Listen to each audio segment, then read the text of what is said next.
Hey guys, Boris Lass from VK Forex. Welcome to our daily technicals for 215.13. Euro looking for 133.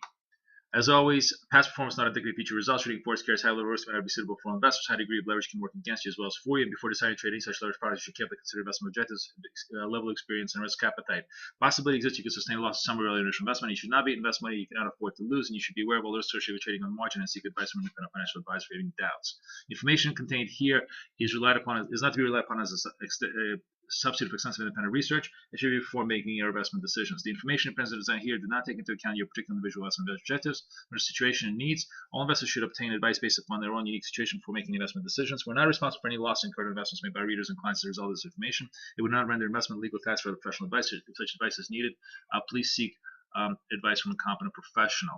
Well, story of the day today, big turn in the euro. As you can see, the 4-hour chart here, we inched our way back up to 34th and got badly rejected here. Although the key thing here in the euro right now is that we are maintaining the hold at the day's lows of 33.10, and this is a very, very important level here. 33.10's got to be given in order for us to clear the 33s. There's obviously a lot of bids ahead of the 33 level.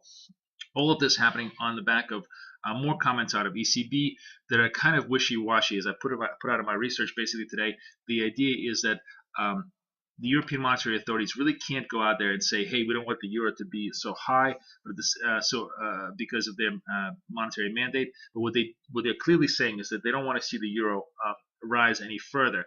They feel it's fairly valued, which in coded words means that they really don't want to see it anywhere clearly above the 135 level. So as a result, and as a result of the weaker economic data, we have a lot of downward pressure, but there's a lot of bottom buying here to the 133s. Obviously, as you can see, there's a shelf of support here, and this is going to be the critical level for the shorts to overcome. If we go on the dailies, let's go on the dailies here, and we see that's a very, very big shelf at the 133 level, which is why it's so sticky. But once that's given, that really opens up a path all the way out, possibly to certainly to 32s, maybe even 3150s before we find an additional level of support, and that would be a pretty big distribution. So this was the euro euphoria rally, and now here comes the euro reality correction, which is what we're seeing here in the market on a longer term basis. On a shorter term basis, the key thing, of course, is the 33.10s and 33 support. That really is where you have a lot of bids,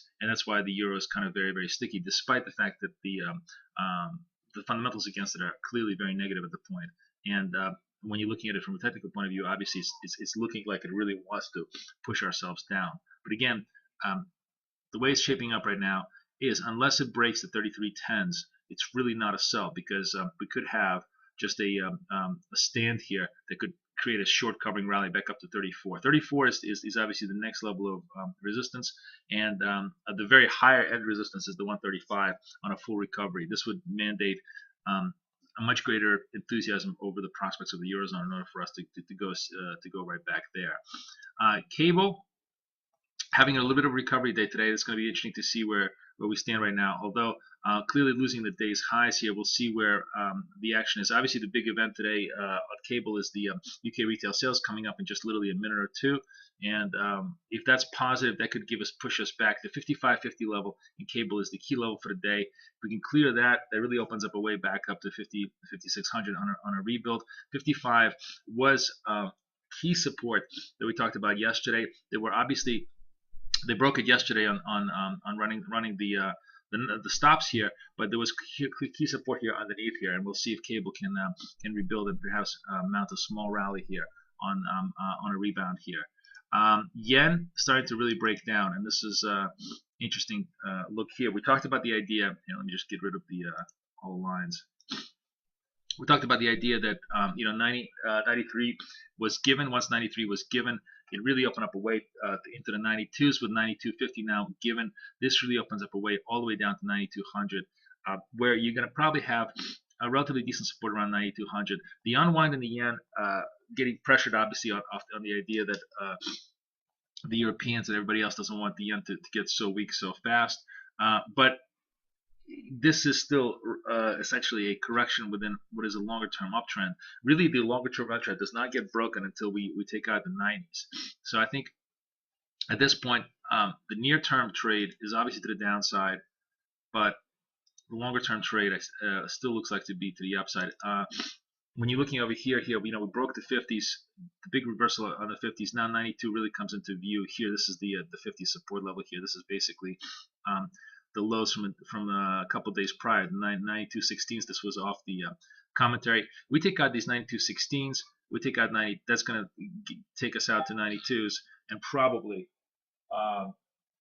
Oh, just looking here at cable. I guess cable news was not as good as we expected because the data cable just came back down into the 55s. So the data was clearly weak. So anyways, on the last piece of news here that we can look at is Aussie dollar. Aussie dollar just really holding at the 130.50 level.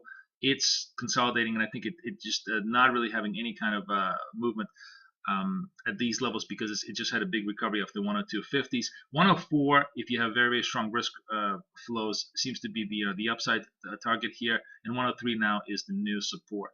So that's pretty much how we're shaping up into the close here, and we'll see how the trade goes as far as the 133s in the euro in the near future. This is Boris Schlossberg for BK Forex, over and out.